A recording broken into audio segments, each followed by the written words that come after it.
ఒక బ్రోకర్ అయిన మళ్ళొకసారి చెప్తున్నా, ఒక బ్రోకర్ అయిన రేవంత్ రెడ్డి, ఒక బ్రోతలైన చక్రధర్ గౌడ్ కంప్లైంట్ ఇప్పిస్తే ఆడ కేసు బుక్ చేసినోని నేను ఏమనాలో నాకు అర్థమైతలేదు.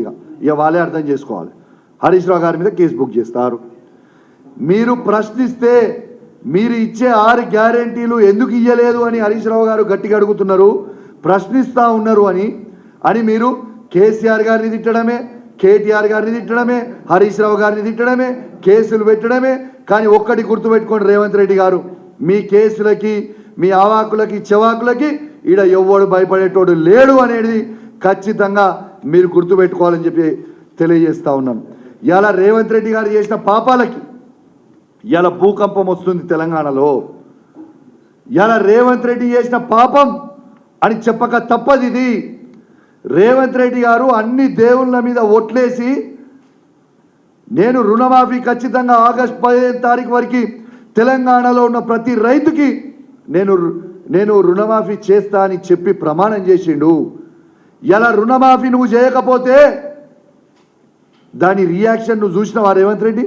నువ్వు చేసిన పాపానికి ఇలా పొద్దున తెలంగాణలో పొద్దున్నే ఇవాళ భూకంపం వచ్చింది.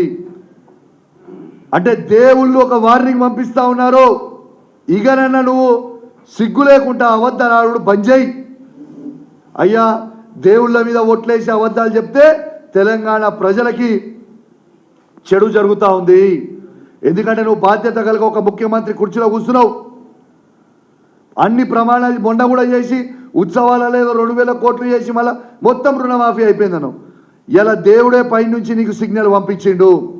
నువ్వు నా మీద ఒట్లేసి అబద్ధాలు చెప్తా ఉన్నావు, బిడ్డ జాగ్రత్తగా ఉండు అనే ఇవాళ భూకంపం తెప్పించిండు తెలంగాణలో. ఇది వాస్తవం కాదా? ఈ పాపం మొత్తం రేవంత్ రెడ్డిదే. రేవంత్ రెడ్డి చేసిన పాపమే ఇది.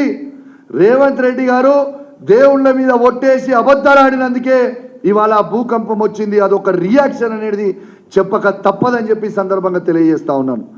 ఇలా రేవంత్ రెడ్డి గారు అసలు ఆయనకైనా ఏమనుకుంటుండో అర్థమవుతలేదు. అయ్యా దేవుడా, నీకు దండం పెడుతున్న మీడియా ద్వారా మా తెలంగాణ ప్రజలు ఏ తప్పులు చేయలేదు, మా తెలంగాణ ప్రజలు మీ మీద ఒట్లేసి అబద్ధాలు ఆడలేదు.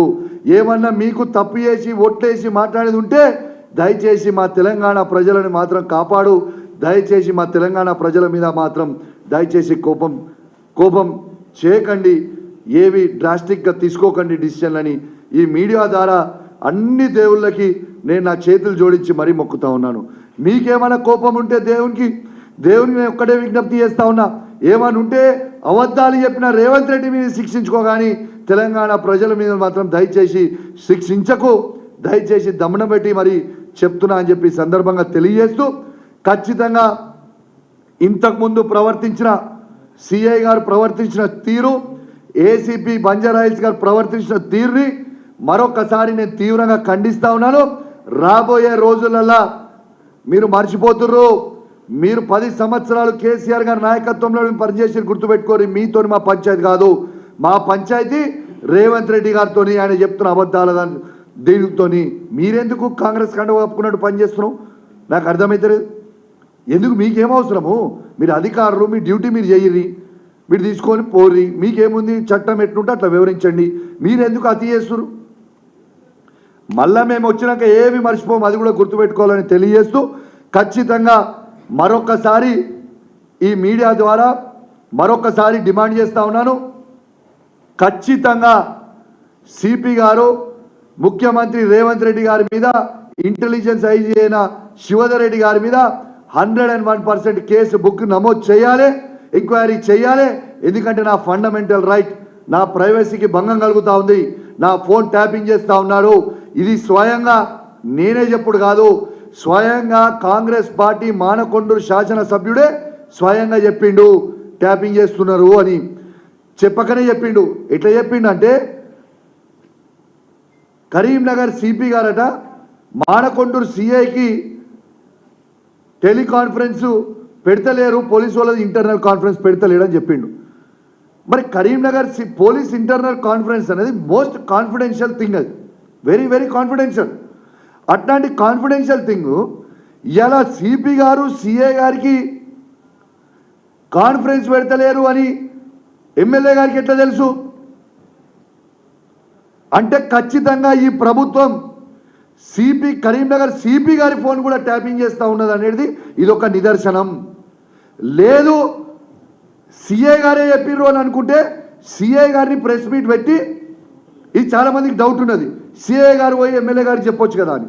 చలో నేనంటున్నా ఫోన్ ట్యాపింగ్ చేసారు ఖచ్చితంగా అని. దమ్ముంటే సిఐ గారిని ఫోన్ చేసి ఆయన పోయి ప్రెస్ మీట్ పెట్టి, లేదు నేను పోయి ఎమ్మెల్యే గారికి చెప్పినా అని చెప్పమని చెప్పుర్రి.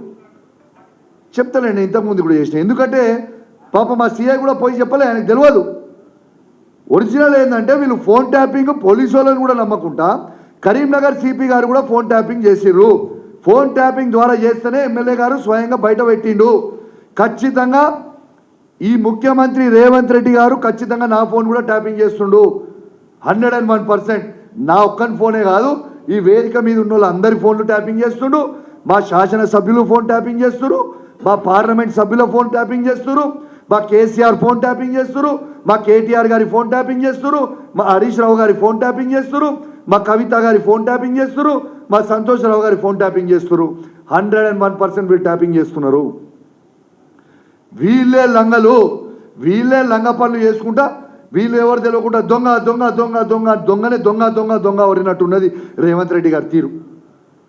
ఖచ్చితంగా రేవంత్ రెడ్డి గారి మీద కేసు బుక్ చేయాల్సిందే. బుక్ చేయకపోతే మాత్రం తీవ్రమైన పరిణామాలు ఉంటాయి. దాని నేను ఫ్యూచర్ ఎట్ వేయాలనో దానికి ఖచ్చితంగా దాన్ని యాక్షన్ తీసుకుంటానని కూడా నేను హెచ్చరిస్తా ఉన్నాను.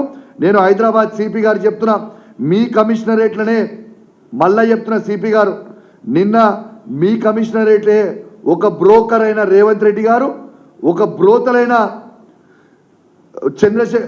చక్రాధర్ గౌడ్ గారితో కంప్లైంట్ ఇప్పిస్తే మా హరీష్ రావు గారి మీద మీరు కేసులు బుక్ చేస్తారు. ఇవాళ ఖచ్చితంగా మీరు కూడా మళ్ళీ ఈ కేసు అనేది బుక్ చేయాల్సిందే. చేయకపోతే ఊకునే ప్రసక్తే లేదు.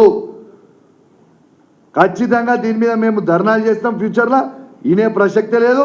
దీని మీద ఇంకా మా పార్టీ అధిష్టానంతో మాట్లాడి ఖచ్చితంగా ఫ్యూచర్ కార్యాచరణ దీన్ని ప్రకటిస్తామని చెప్పి కూడా తెలియజేస్తూ, మరియు వేదిక మీద ఉన్న వాళ్ళందరూ కూడా ఇవాళ మా బీఆర్ఎస్వి విద్యార్థులు కావచ్చు, యూత్ కావచ్చు, మాజీ కార్పొరేషన్ చైర్మన్లు కావచ్చు, కార్పొరేటర్లు కావచ్చు, మాజీ కార్పొరేటర్లు కావచ్చు, నాతో వచ్చి మీ అందరు కూడా ఇవాళ హరీష్ రావు గారి వెనుక, కేసీఆర్ గారి నాయకత్వంలో హరీష్ రావు గారి వెనుక మన అందరం గట్టిగా ఉన్నామని మీ అందరు కూడా తెలియజేసినందుకు